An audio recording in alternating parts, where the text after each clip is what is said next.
Уважаемые коллеги, добрый день. Мы начинаем наш сегодняшний Dear вебинар. colleagues, good afternoon. We will start our today's webinar. And as always, the webinar is held in two languages, English and Russian. To select the language you prefer, please click on the globe icon at the bottom of your Zoom screen and choose the language. And traditionally, it takes place in two languages, in English and Russian. And in order to set the language convenient for you, please find the globe icon in the bottom of the Zoom panel and choose the convenient language, Russian or English. And we begin. Меня зовут Роман Скулоцкий, я директор PASTE. My name is Roman Sklotsky, and I'm the director of PASTE at the Foundation for Palliative Care Education.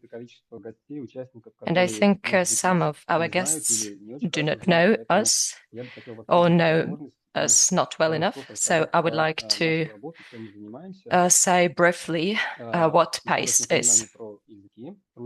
So once again, the webinar is held in two languages, and to select the language that you prefer, please click on the globe button at the bottom of the screen to choose the language that you prefer. So PASTE is about people, first of all, and we believe in people, in their force, and we try to work with the palliative care specialists for 8 years now. And here you can see our slogan, "Every moment matters." So we try to organize our work to help experts in this sphere. And this is how we systematize, we organize work within our community. And on this slide, you can see several photos of different experts of our big PASTE community. PASTE is a non-profit organization that was established in 2017 in the UK to develop education in palliative care and support palliative care experts in the countries of South Caucasus, Central Asia, Eastern Europe, and the Baltic countries. And over several years, we have managed to train over 1,400 experts. We have a big Telegram community, which brings together about 80 different experts from different countries where PASTE is present. We have a good partnership network that supports PASTE in different formats. And now I would like to say briefly what PASTE has been doing. Maybe you will be interested in some of the activities. Maybe you were not aware of them, and now you will be able to participate in them. We have a grant program which takes place every year and which supports experts from the countries where PASTE is present. So we invite experts to participate in different events in palliative care. And here you can see one of the experts that got the grants. So Yulia Struletska from Kazakhstan and Maral Turdumatova from Kyrgyzstan. They got PASTE grants. We think it's important to speak about the palliative care, thanks to people who work in different countries, the leaders who make changes, who influence the development of palliative care. And our website has information and with interviews from different countries, from Georgia, Kazakhstan, Uzbekistan. This is the work that we consider important, and we believe that it is crucial to support specialists, experts in the field of palliative care to develop this area. We are very happy with the leadership schools that we organize every year. And over the last 2 years, one school was held in Armenia, in Yerevan, and in Kyrgyzstan, in Bishkek. Here you can see the photographs from these events. While it's clear that people-to-people contacts are very important, life exchanges is something that we appreciate. If you do not know what PACE is, you can subscribe to PACE newsletter on our website. We will share links quite shortly. Our website has much information on what we have been doing, the webinars, interviews, many materials that are of interest. Moreover, we have a Telegram channel, Telegram chat, which brings together experts from South Caucasus, from Central Asia, from Eastern Europe and the Baltic countries. You can join us. There is a form that has to be filled.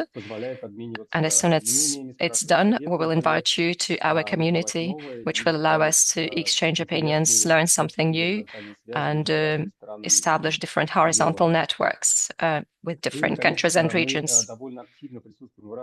And we're quite active on different social networks, LinkedIn, Facebook, Instagram. And we would be glad if you could join us there and spread the word about us, speak about us to all your colleagues. And finally, before we start, I should say that PACE is a non-profit organization which exists thanks to you, and we would be grateful for your support, for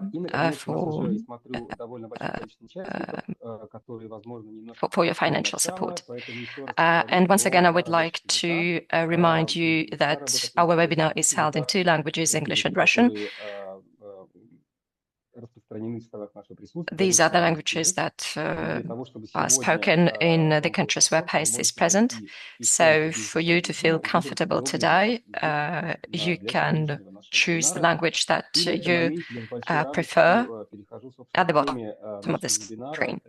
And now I would like to move to the topic of our today's webinar, what is spiritual support for a child in palliative care, meaning, values, and the language of presence and play. It's the first webinar in a new series that will continue into early 2026. It's a very important topic. It's one of the most accessible form of support, regardless of the stages of palliative care development in this or that country, and still quite often is quite disregarded. Not so much attention is paid to it because death, suffering, this is something that brings up many questions among both adults and children. Today we speak about children. This is about fear, guilt, hope, connection, belonging. And we need to listen to the questions, and in this case, we will be able to make the suffering less acute. This is a question that is very important for us as experts because it will allow us to understand the needs of this or that child. We'll look at the difference between spiritual and religious support, and we'll be able to choose the language to speak with the child. We'll take into account the cultural and religious context of the country where a child lives. And this is the basis of a humane-based, in fact, approach to palliative care. And now I would like to say a few words about Joan Marston. This is an expert. She's our speaker today. She's one of the global leaders in pediatric palliative care, co-founder of ICPCN. She is one of the experts in extensive experience in spiritual support. In addition to that, she established the organization that is called Palliative, the Palliative Care and Humanitarian Aid Situations and Emergencies. And as on its executive committee for advocacy. She's the ambassador, global ambassador of ICPCN, and she remains an active volunteer with the Sunflower Children's Hospice in Bloemfontein that she established in 1998. And we will organize today's conversation as follows. First, Joan will begin with a short presentation to establish the conceptual and the terminological framework. And then we will move to an interview format. I will pose questions to Joan, and you, colleagues, please feel free to do that as well. And we'll try to address as many questions as possible. Please introduce yourself in the chat, in the discussion. We are happy to learn where you are. You come from. And I think now I will be glad to give the floor to our speaker, Joan Marston from South Africa. Please.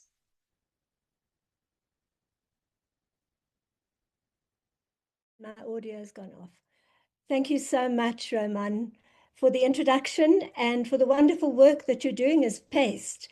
And I'm really delighted to be here with everyone today to speak about what is probably my favorite subject in palliative care for children, is how we support the spiritual life of our children. Because I find so often people, they're great at the clinical, they're not so bad at the emotional, but when you talk about spiritual, they say, we'll hand it over to someone else.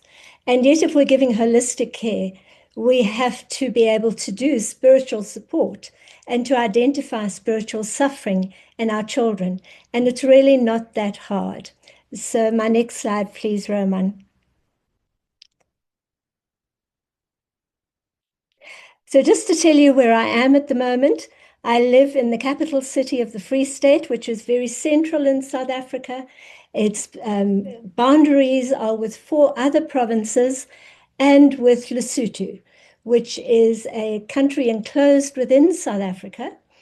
And in 1998, we were running an ordinary hospice program, then AIDS hit us.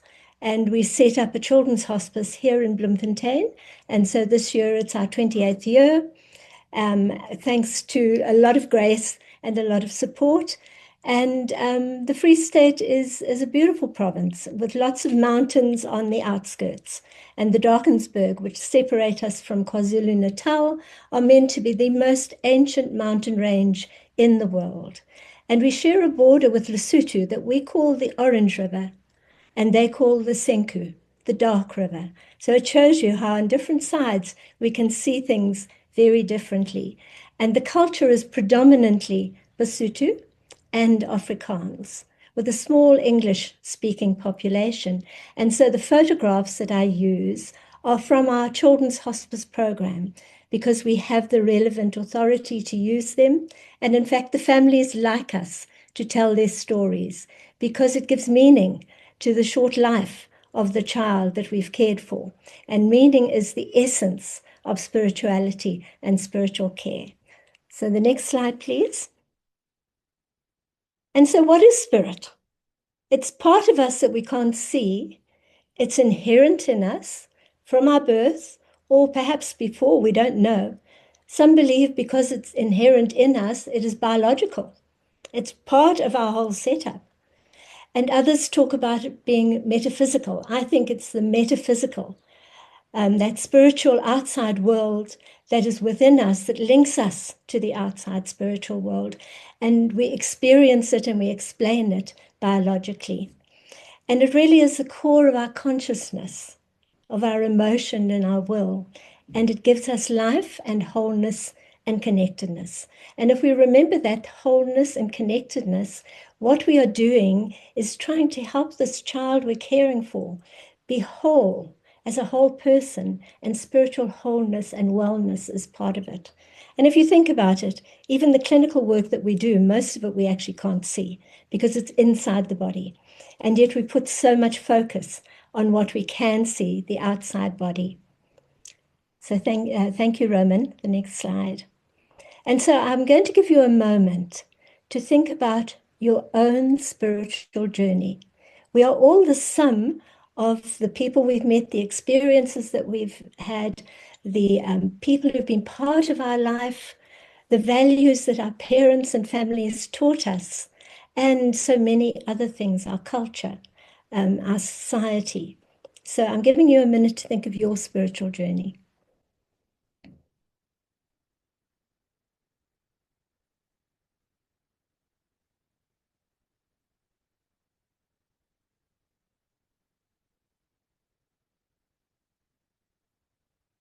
And you can see here what I feel are very important, but of course there are multitudes of other things. My parents and a wonderful great aunt, my Sunday school, and being a teacher as well as being a pupil in the Sunday school, nursing, of course, over many, many years. What I've learned from my children when they were growing up, and now my three grandsons. And of course, hospice care of children, because while we started Sunflower in 1998, we were caring for children before that. And so my own faith and beliefs. And so often people, when I first started in hospice work, said to me, religion is here and spirituality is here. But of course, we know that that wasn't true, that so often our spirituality is expressed through our religious beliefs and faith. And of course, all the different cultures. We all live in multicultural societies, and we're exposed to that, and how our spiritual life grows along the way. And of course, loss and what that does to us as spirit. And these children are experiencing loss. So the next slide, please, Roman. And in Africa, we have this wonderful one word, Ubuntu. Ubuntu. I am because you are. And a person is a person because of other people. The people we meet, they add to our lives, they add to our spiritual lives. And this is a lovely one of Ubuntu, is Professor Jan du Plessis and one of his children. Next slide, please, Roman. And so just to remind you that right from the beginning of the WHO recognizing palliative care for children as an important field, they talked about the child's body, mind, and spirit.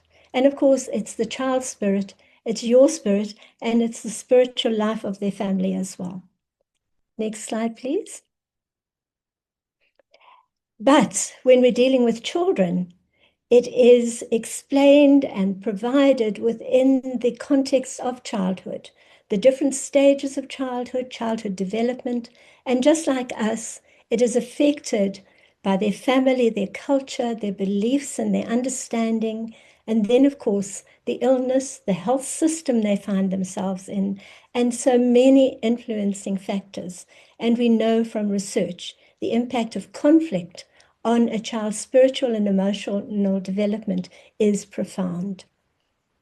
So next slide, please.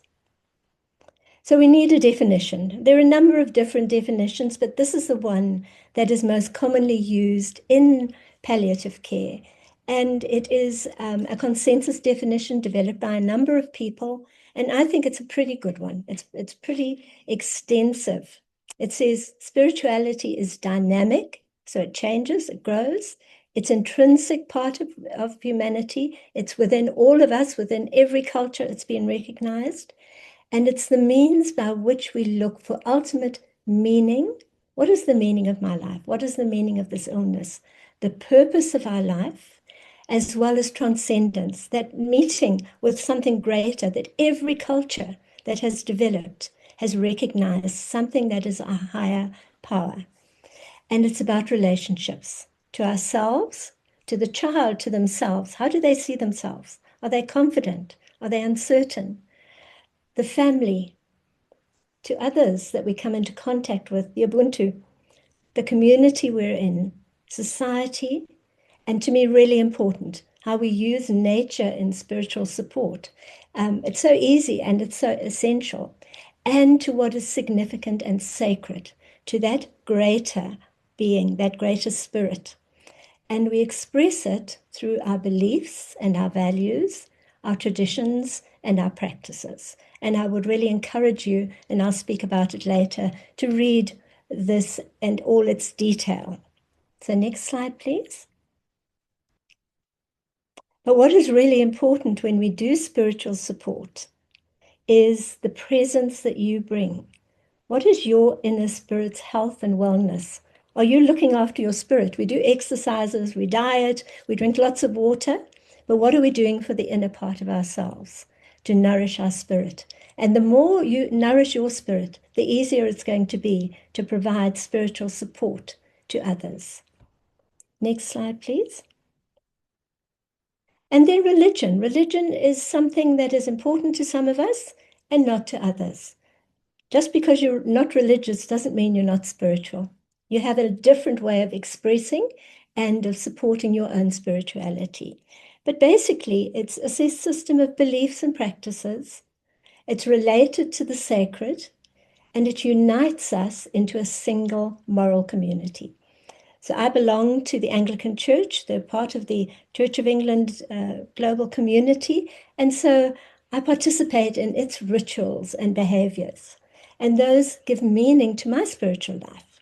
And it also brings people together and gives us some control over what is often a very big and frightening world. It's linked to a belief in a higher power of some sort and with different names, but it is universal. So every culture that's developed has developed a belief in something greater than they are. They might call it, as the Zulus do, Nkulunkulu. They might name it as we call it, God or Father. It might be Allah, but it has a name of some form. And Emil Durkheim's work, of course, was the original. So next slide, please. And children, just as they develop physically and develop emotionally, they also go through spiritual development as well. And the support we give them is linked to what is important to them in their spiritual development. But it's also to understand how children make meaning and find purpose, connect and develop the values that they have. And so from that little tiny baby till the time they're very young, what do they need? What kind of spiritual support do they need? They need to know that they are loved, that they are cared for, that they are safe, that they are important to someone, and the way that we care for them is going to give their life meaning. Then the second stage, and of course these depending on the child, it's going to merge into one another. I have a 3-year-old grandson, and most of the meaning in his life is related to play. When he gets up in the morning, first thing in his mind, what am I going to play? Who's going to play with me? What are we going to do next? And so it's the time they develop links and they can express themselves and they start discovering that they are an independent being. They're not necessarily my baby. They are now this independent little one. And so they start having imagination about magic and things outside of themselves. They watch cartoons and they see them as real. And so magical thinking is common as well. And the stories we tell them and the symbols that we use are powerful. So always look at that toy you give a child and see, is it frightening or is it not? And of course, that's where we have to use stories, songs, which are just stories set to music, play and creative arts with them, and to take them into nature, to encourage their wonder and curiosity, and let them interact with pets, with the wind, with rain, with the stars at night. Next slide, please. And we need to listen carefully to what they ask us and use gentle questions to make sure you understand that they are asking what they are asking you. And so these 3 little ones, they were 3 and 4. We had a little girl who died in our children's hospice.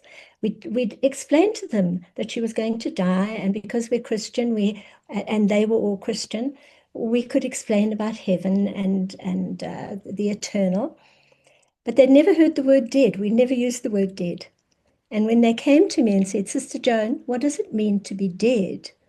I first had to ask them why they asked it, because they could have found a dead bird. And when they said, but they're talking about Basitsani as dead, but you said she was dying, then we realized we hadn't explained. They couldn't know that those 2 words were connected. And we could go on and have that conversation. So next slide, please. And then 7 to 11, middle childhood, we know that at that age, where they're really becoming independent.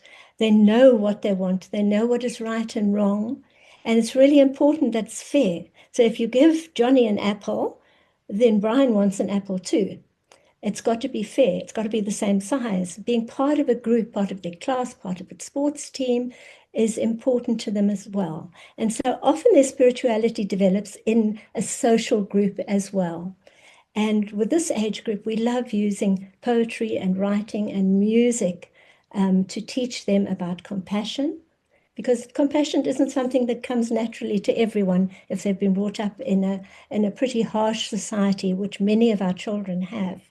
And they start asking, why should I do this? Why can't I do that? Developing their values. And again, it's being that presence where they feel safe and they can ask their questions. Because if you're uncomfortable, they won't ask you. If you say, well, I don't know, let's ask the priest, they'll never come to you again, because they need to feel safe enough to ask you spiritual questions. And we can listen generously, and we can have the conversations and make them feel whole and important. Next slide, please.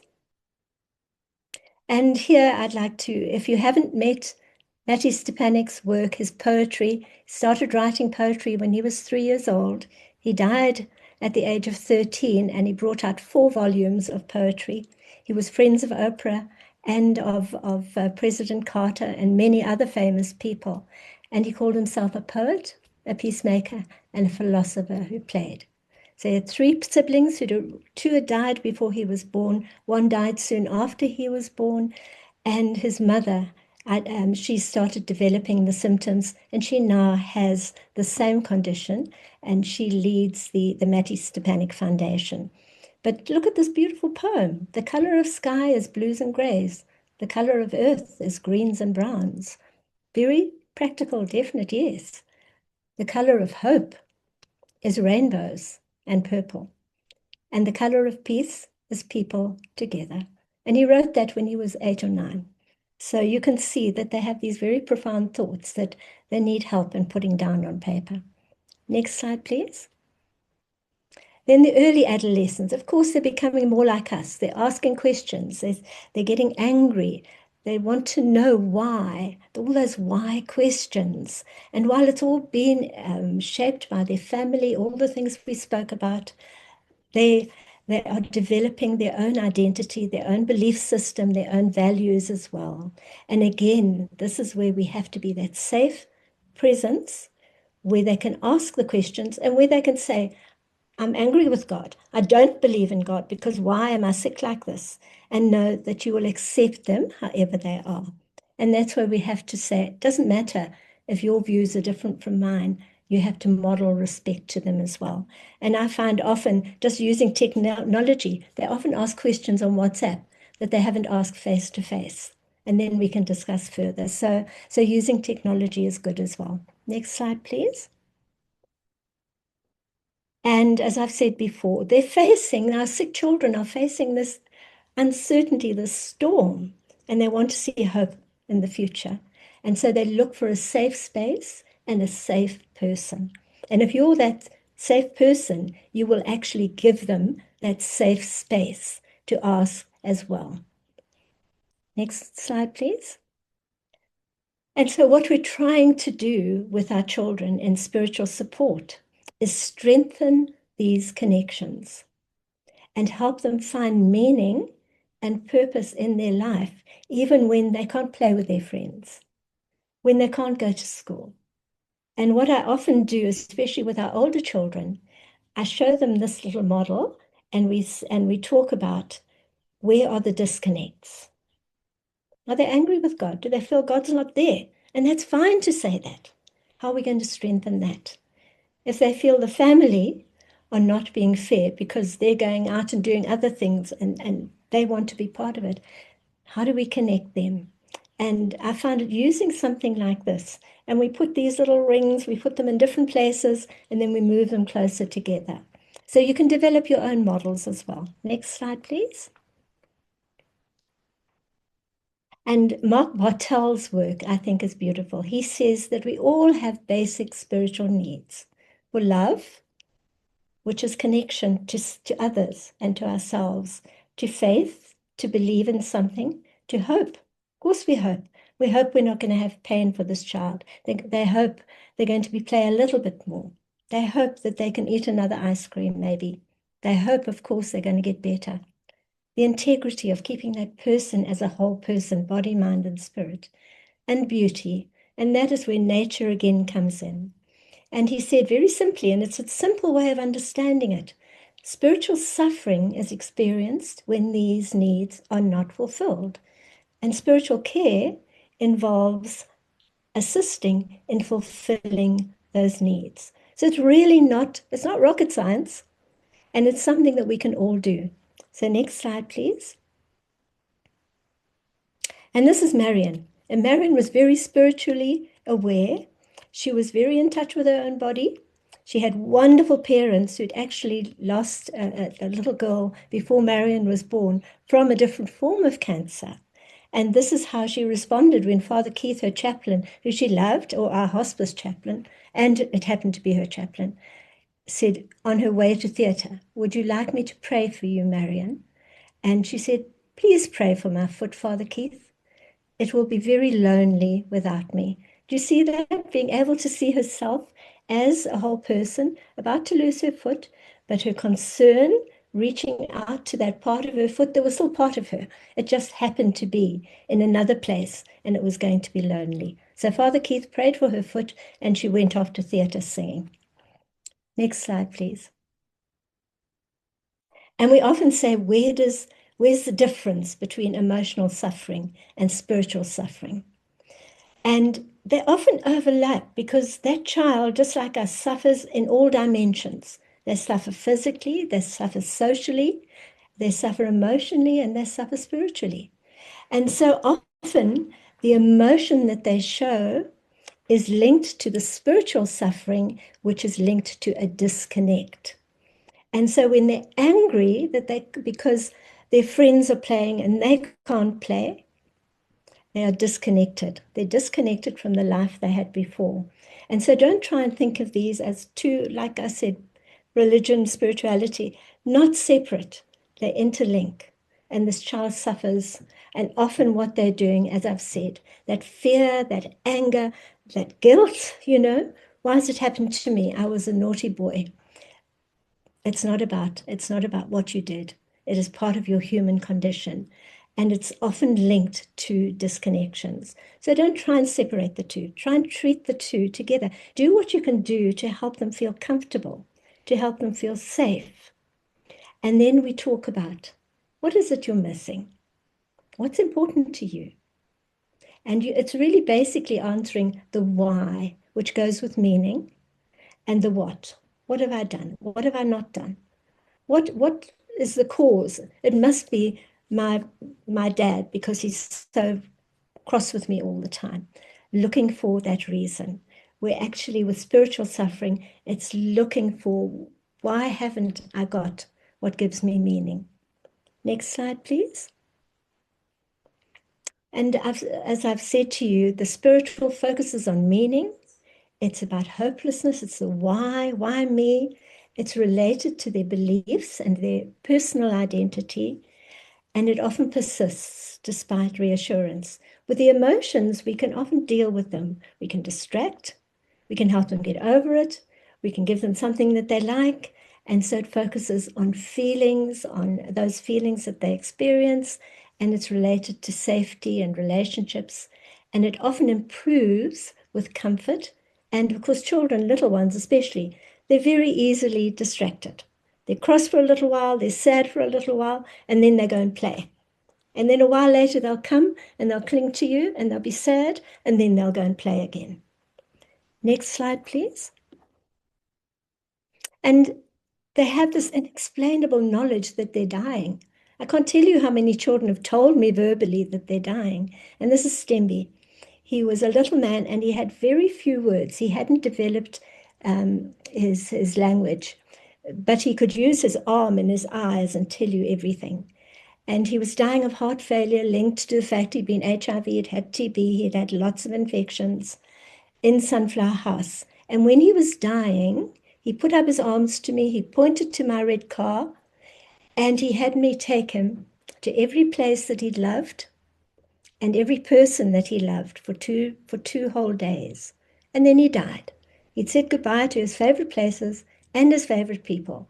And the night before he died, his wonderful nurse in Sunflower House had taken him outside to see the stars. And he pointed out Stembe's star. And that was his need to be remembered. So when we look at the stars, we see Stembe's star. And we put the name of every child who died into a sunflower on a wall of sunflowers that we have in the playground, so that they know they'll always be remembered, they'll always be part of the children of Sunflower House. So next slide, please. And so just to say to you, if you're going to do it, we need to assess. How can we give support if we haven't assessed? And we can do it observing the children, asking questions, discussion with the parents, who often really aren't terribly clued up on their child's spirituality. And sometimes they just surprise us with the wonderful things they say, which show that they have developed this deep spirituality. And this is their opportunity to show it. I had a little one tell me when he wanted to be in the nativity that, and we wanted him to be a shepherd or a king or even Joseph. And he first said he wanted to be baby Jesus. And we said, well, you're a little bit big, because Mary, with Mary and Joseph, was his size. And he said, oh, well, I'll just be God. Isn't that lovely? That total link with being part of the spiritual world. Next slide, please. And you can use, there are many tools that you can use. The FICA is very well evaluated, and it means what are their faith or beliefs? How important is it to them or the family? Do they belong to a faith or another type of community that makes them feel? It could be a soccer team.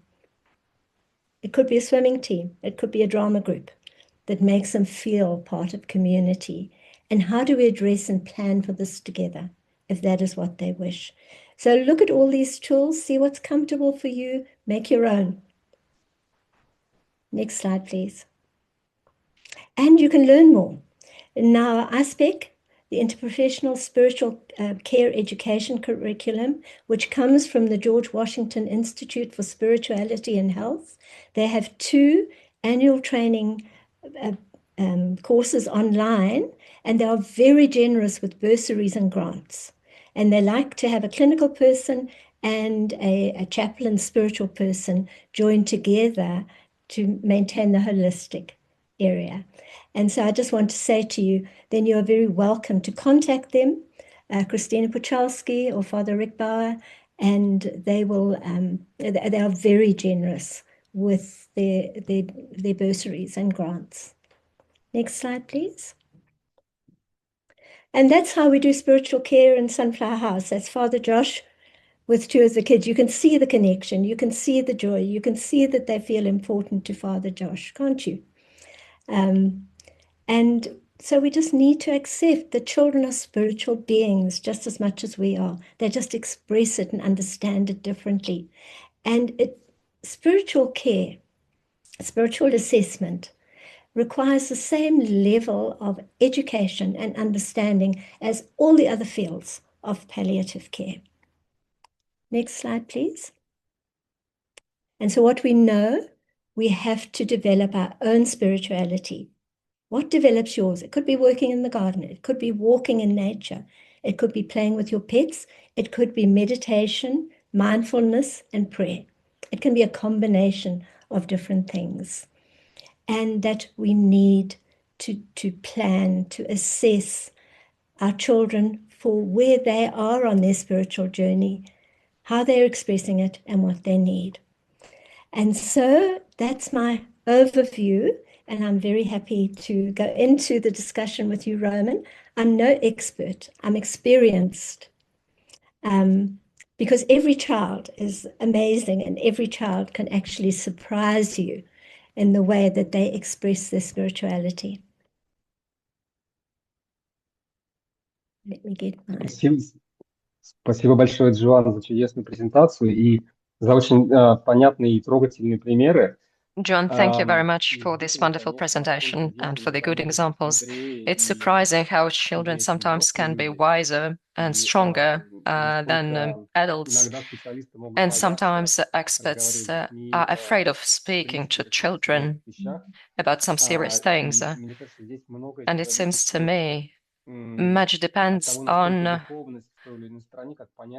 the spirituality as the concept. How is it developed in this or that country? We met with you in Africa, in Botswana, last year in September, and spirituality and religiousness in Botswana, it is somehow everywhere in the air. It is touchable, so to say, and at the same time, in other countries, it's a bit different. And my first question, before we move on to questions in the chat, in the discussion, we have 48 participants from different countries, from Latvia, Portugal, Serbia, Moldova, Armenia. Colleagues, please feel free to ask questions in the discussion.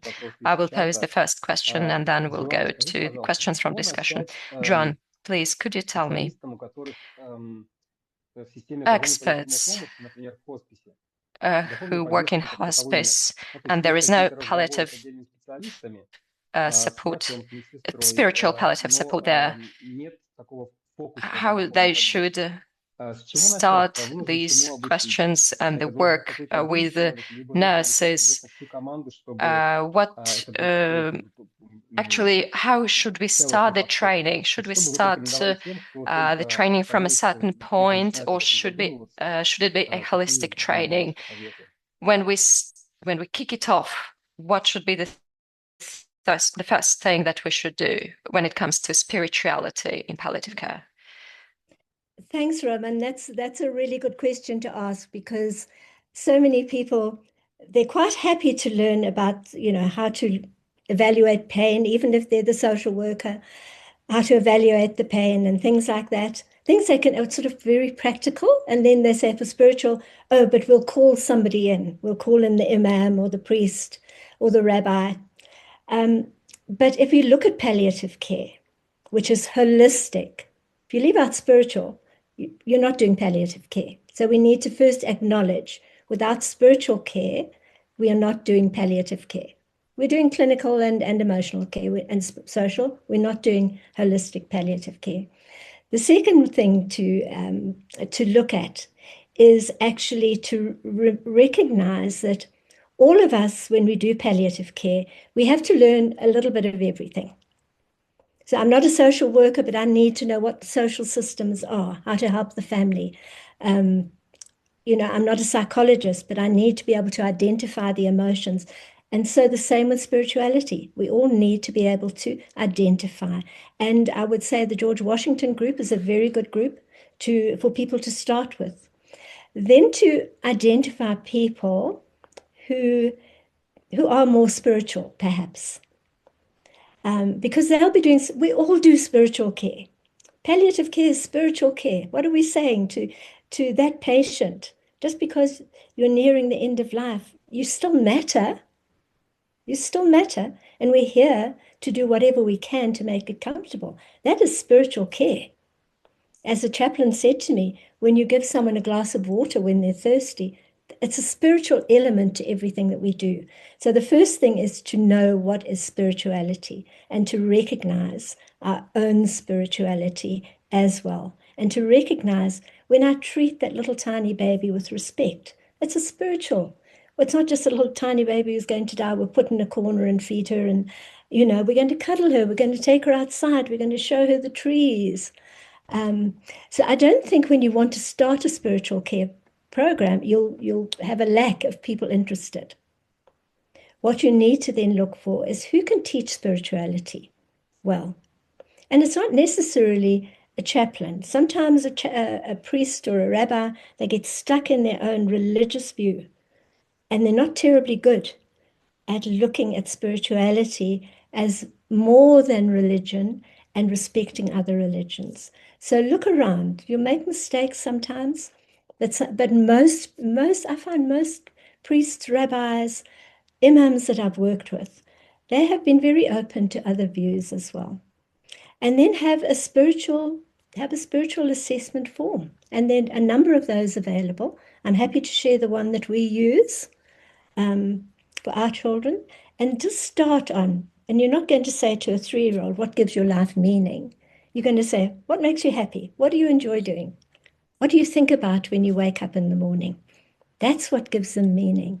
You're going to watch, how do they relate to their parents?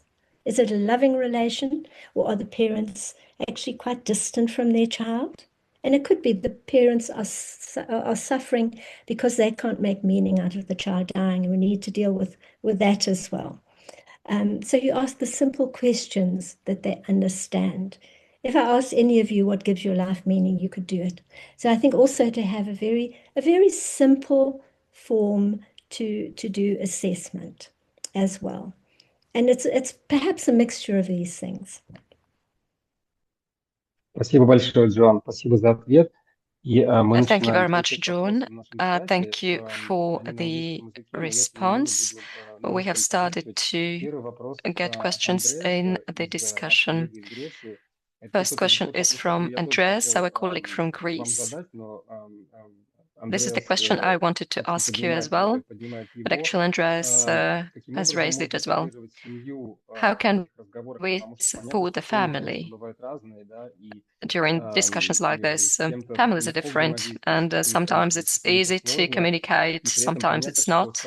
And well, understandably, many parents hope for some wonderful thing to happen till the end. How can we organize the communication with the parents, especially difficult ones, so to say? Yeah. So thank you again for that question. And it is, and we need to remember the parents, the families are suffering as well, and they're going to show it in different ways.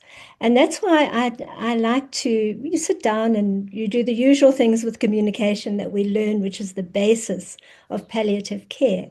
And then I'll say to them, we'd like to discuss, that your child's spiritual life and your spiritual life, if you'd like to talk about it. Some people don't want to talk about it, but we just have a few questions. Would you mind? And I've honestly found that nobody's ever said to me, no, I don't want to do. They might say to me, oh, I'm not terribly religious. That's the answer I get usually. And I say, it doesn't matter. We're not talking about your religion. We're talking about your spirit and your spirituality.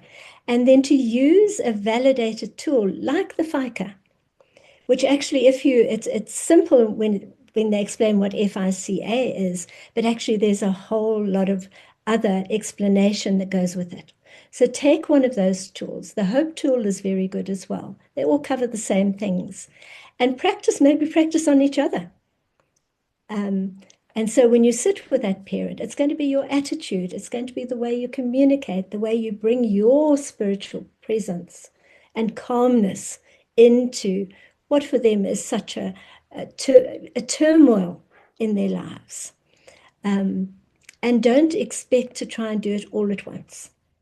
It's a matter of building that relationship so they feel safe to you. As people often say, I didn't want to say this to you earlier, but I don't think there is a God anymore, because how can he take my child? And they're dealing with the guilt. Or why is God angry with me? What have I done wrong? They're dealing with so much. So don't try and do it all at once. It's not going to happen all at once. You might get the occasional family where they come out with everything, but it's often that building of that relationship. But use a tool, because that tool, they feel safe. You've asked them questions about when was your child born? How much did he weigh at birth? What does he eat? All those things. Here's another tool. I'm just going to ask you these few questions as well. So it's a multitude of things, but I think it's the presence you bring and the structure you bring into the conversation as well. And the acceptance. They say, I don't believe in God. That's fine. That's fine. You're entitled to feel like that. Спасибо, Джоан. Спасибо за ответ. И вот я вижу комментарии на русском языке в Thank you, нашем Joan. чате. Thank you for Коллега пишет, the Джоан, вы response. приносите, вы несете свет Joan, в это сердце, you наполненное bring любовью, и это чувствуется на light. расстоянии. Your heart is full of Вот такой love, комплимент. and we А я feel it even хочу despite the перейти к еще distance. одному вопросу, This который is связан a с тем, compliment to о you. чем мы только что Thank you very говорили. much. Коллега Лурдес Ломба спрашивает, Another colleague как давать надежду asks, how can we умирающему give ребенку, hope родителям, to то есть вот, the parents of a духовный child who подход. is dying, Я to a всегда child who добавлю is то, dying, когда такие надежды. using the spiritual approach? And my personal question is it necessary to give this hope? Yes, again, it's a really important question as well. And of course, we say in palliative care that we never take hope away. So if you ask the parents, what are they hoping for? First of all, you're going to have the whole conversation about what have you been told about your child's illness? What have you been told about the prognosis? How do you see it? And then one of the questions we can ask them is, what do you hope for? Not what gives you hope, because that'll come later on. But what are you hoping for? And of course, their main hope is, I hope my child will get better. And then the response is usually that what I would normally say, that was what would be my hope as well. But if we look at the situation, what else could we hope for? You know, doctor has said that this is a condition that is going to end in the death of the child. Might be in 3 days, it might be in 3 months, 3 years, 30 years. But let's see, what else can we hope for your child? And that's when we can break it down a bit. And if they say, I don't know what to hope for, then you can say, can you hope that he'll be properly cared for throughout his illness? That the people who know him and care for him will always be part of that? Can we hope that he won't suffer any pain, or that whatever he experiences is dealt with? Can we hope that he feels like your son the whole time? And if he likes to play, let's let him play, but we might have to change the way he plays, but never take hope away, because eventually the hope is for a peaceful death. And then, depending on their belief system, the hope is for a life after death. And I always say, I think that's what helps me. I mean, my faith helps me tremendously in the work we do. But that belief that there is a better world, a more beautiful world beyond this life, has helped me a tremendous amount. And so it's just being patient and helping them. And sometimes they'll say, I've lost all hope. And that's when you just sit with them in their hopelessness.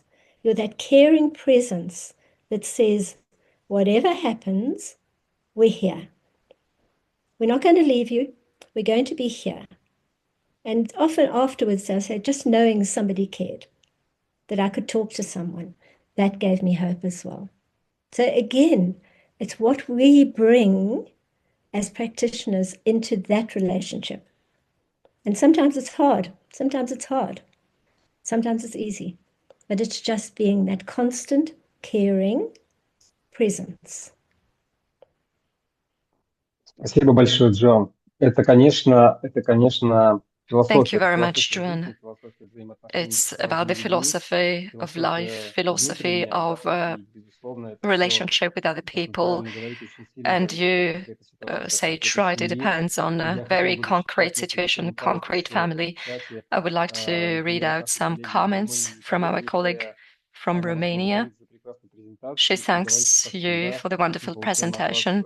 And as вдохновение. always, Я присоединяюсь к ее словам. we are И inspired by коллега из you, and Бутана I join her in this. подчеркивает, что духовный Another подход colleague says очень that важен, the spiritual и approach is особенно very важен important, в especially clinical settings, да, within the условиях clinical settings, больниц, госпиталей, хосписов. within И hospices, есть вопрос hospitals. еще один, There is another насколько я понимаю, question, из as far as I коллеги из understand. Сербии, It's our colleague который from спрашивает, Serbia насколько who asks, духовность или степень духовного развития детей, которые умирают, отличается от здоровых детей того же возраста. how Они более зрелые, How do the children who receive spiritual care differ from the children who do not receive it? Can this child be considered as healthy in this case? Well, first, if we're not doing spiritual care, we're not doing palliative care. So we need to recognize that. What we have sometimes, the children who come, most of the children who are in our program actually come from very, very poor circumstances. Very poor circumstances. Some are migrants, undocumented migrants from Lesotho.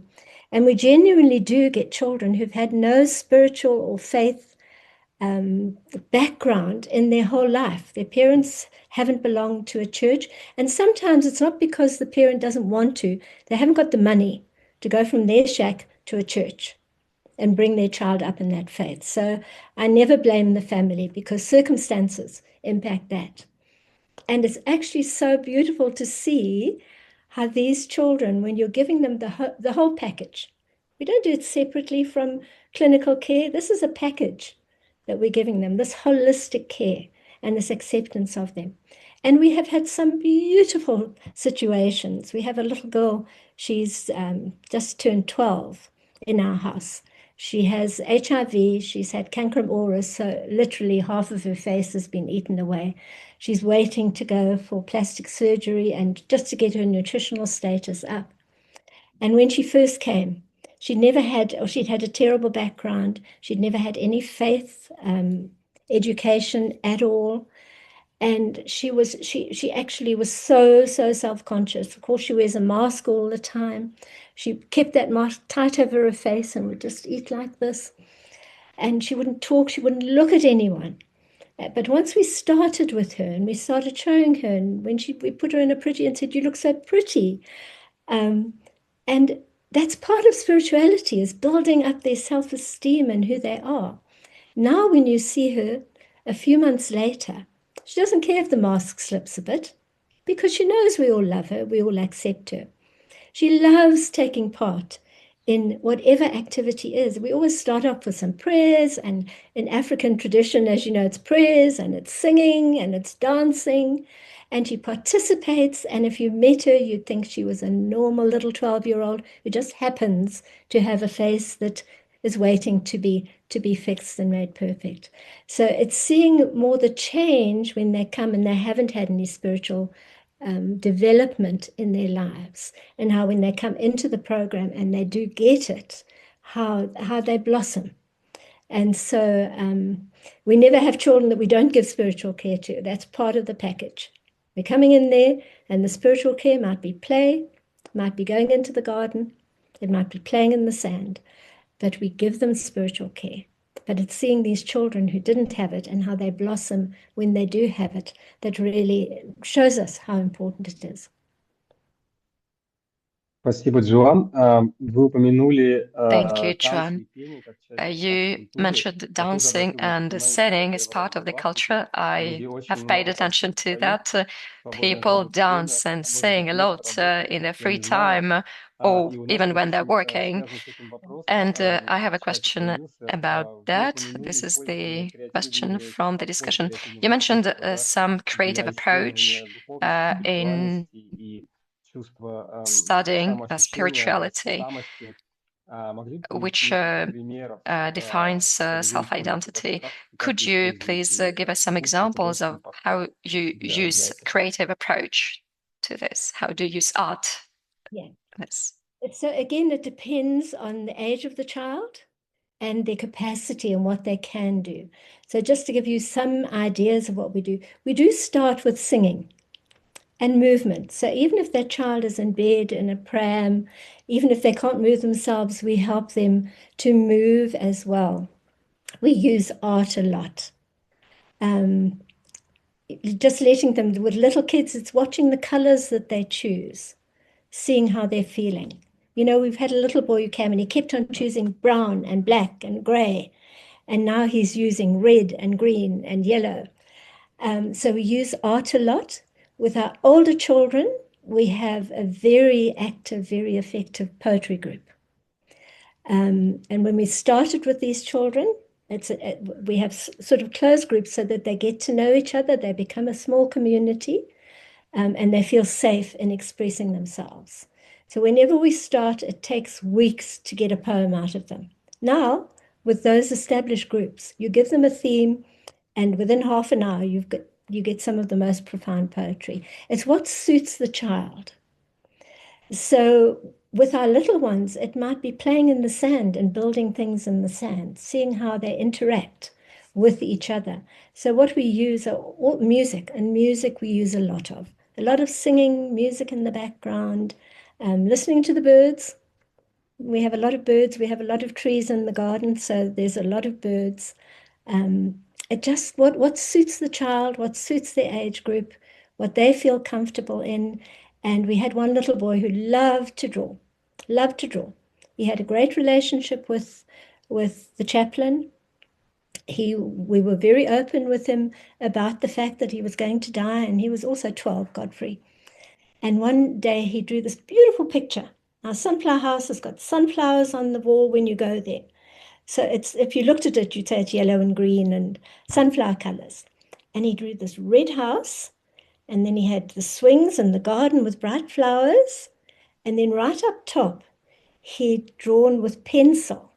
He'd drawn an aeroplane, a helicopter, and a rocket. And so when we talked about it, I said to him, Godfrey, that's a lovely house, but what house is it? He said, it's sunflower house, and red's my favorite color, and sunflower's my favorite house. Great. So we got that one right. And then I said to him, I said, did you run out of crayons when you were drawing that? And he looked at me and he said, I know I'm going to heaven, but I don't know how I'm going to get there. And that's why he'd drawn the aeroplane and the rocket and the helicopter. And so we started talking, and I said, you want to see Father Keith? The kids loved Father Keith. And so Father Keith came in, and then he was perfectly happy. Then he colored in those in definite colors, and then he was okay. So they can tell you a lot in their drawing, in the way they play as well, how they interact with others. So it's observation, it's having structured play, and it's letting them play unstructured with paints and crayons and mud and water and watching them. Спасибо большое, Джоан. И вы уже об этом говорили. Thank you very much, Joan. You already mentioned that. Сегодня в ходе презентации, в ходе And общения, today, during your presentation, that in order to be able to provide spiritual support, we have to think about our own spirituality. And after this webinar, I thought I would go out, would listen to the birds, would look at the trees, and I don't do it often, but I think that's what I have to do. And the very last question for today is about self-support, self-development. What books would you suggest to read in order to support ourselves, in order to support our spiritual developments? You know, I think it depends on where you are in your spiritual life. So I love the works of people like John O'Donoghue, Thomas Merton, the well-known ones. Thomas Merton I love, I think, because he's got such a down-to-earth, practical approach to spirituality as well. There's an American rabbi, a woman rabbi, who wrote God's Paintbrush, and that's a wonderful one to use with children. She's a Jewish rabbi, but that book is for spiritual development in all children. And getting kids to relate to them. Leo Buscalia's work has been really good. It's Elizabeth Kubler-Ross, and of course, you know, I'm with the Elizabeth Kubler-Ross Foundation. Her work on children and spirituality is excellent. Sister Frances Dominica, who started the first hospice unit for children in the world in Oxford, she also wrote a couple of really good books that you can use. But I think it's looking into your own culture, because you will find a lot of books that actually address spirituality and spirituality in children. If you're building your own spirituality, again, is it based, a lot of your spirituality based on your faith and your belief system? It's to go back and to work within that, to learn about your own belief system, but also times for meditation, times for mindfulness, I do some very simple breathing and Tai Chi exercises in the morning. I love being in the garden and being outside. So our spiritual development is learning, definitely. And I would really encourage you to go to the GWISH website. They've got lots of resources there for you. And encourage you to do the course. I did their training course, and it's not difficult to do. It's really exciting to learn how to be a trainer in spirituality. Спасибо, Джоан. Я уже хотел было завершать наш вебинар. Thank you very much. Thank you for that. Can we answer one more question? Do you have time for that? Yes. Да, отлично. Спасибо большое. Thank you very much. So it's a question from Serbia as well. How underage or adolescents articulate questions of mind, fear, and hope, and how do these questions differ from how we shape such questions, or we adults shape such questions regarding hope, fear, guilt, and so on? Yeah, I think that with our adolescents, a lot of their questions are very similar to what we would ask as adults. So they're already, from the age of 11, 12, they're really thinking very much the way we do, if they have normal development in their spiritual life. But what I do find with adolescents, they like to do it in a group. They feel more comfortable in a group. It can be a small group. It can just be you and two others, but they feel safer and more comfortable with having another adolescent. I find they will also often talk to their friends. So it's really good to make friends with their friends as well, because their friends come back to you with that as well. Sometimes they like to use technology, and they'll rather send me a question on WhatsApp. And then when we meet, we can really discuss it properly. They feel safer doing it that way. It's finding how they like to express themselves. Some want to write it down. We get them to do journaling. As I say, the poetry group has really been one of our great successes with our support. But their questions are not that much different. And I've nursed adults and children, so I know the questions that adults ask as well. And it's often not so much the question they ask is, why is this happening to me? Am I being punished? Why is God cross with me? Why am I different? And adults ask that same question. Why is God doing this to me? What have I done? And those are the same questions that the children and the adolescents asked. But there are lots of statements they make that are heartbreaking. I wish I could play football again. I wish I could go to a party. I wish I could just be normal. And that's where I love bringing in if they've got friends. A lot of our kids don't have a great friendship group. But sometimes with friends, I've had teenagers where their friends have put on their wigs if they've lost their hair, done their makeup, done their nails, put them in a wheelchair, taken them to a party, told if it's a girl, told every boy there, you have to pay attention to this, to our friend. And so using adolescents as a support group is also great because they understand. And if you have a good relationship, they will come to you and say, look, Susan asked me this and I didn't know how to answer it. Then we talk to them. And then I can say to Susan, I believe that you're concerned about this, whatever. And that, so it's again, there are no easy answers, but it's if you are calm, if you bring a sort of a total accepting presence so that they know they can say anything to you, they can ask you anything, and you're not going to judge them. And that's probably, again, the most important thing you bring is yourself into that situation. Спасибо большое, Джоан.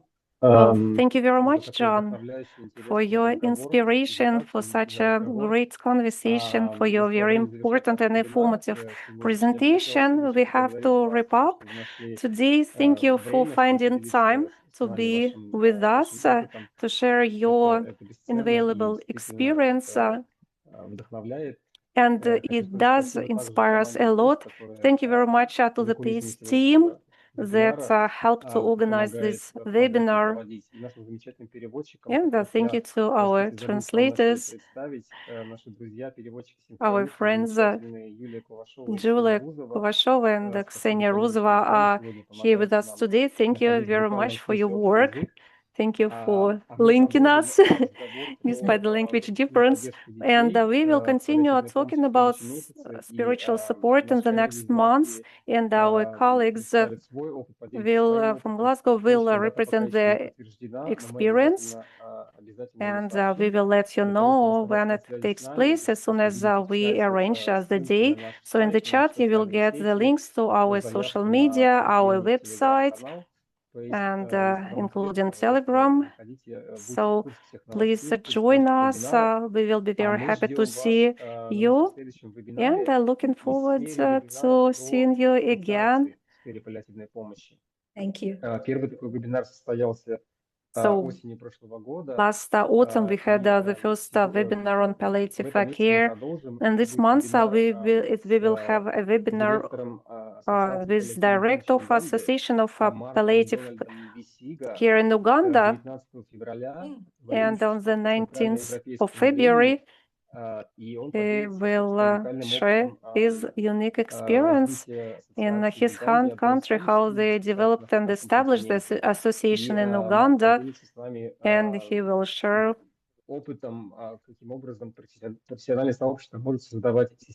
how to operate such an association in a country, how to integrate it in the health ministry, healthcare, and that was the first country where nurses could assign morphine, and that raised the availability of morphine in rural areas. And Amar will share with us how it was all arranged, how to avoid critical mistakes for those who are about to establish similar associations in their countries. So those who would like to join us on the 19th of February, you are very welcome. And the very last organizational moment. So we will open your feedback form right when we close the webinar. So please feel free to share your feedback. And now let me declare it closed. Thank you very much, Joan, for being with us today. Thank you. Thank you so much. Thank you, everyone. I've really enjoyed being with you. And just to say, Roman, you're welcome to share the slides. I'm happy for that. Thank you all.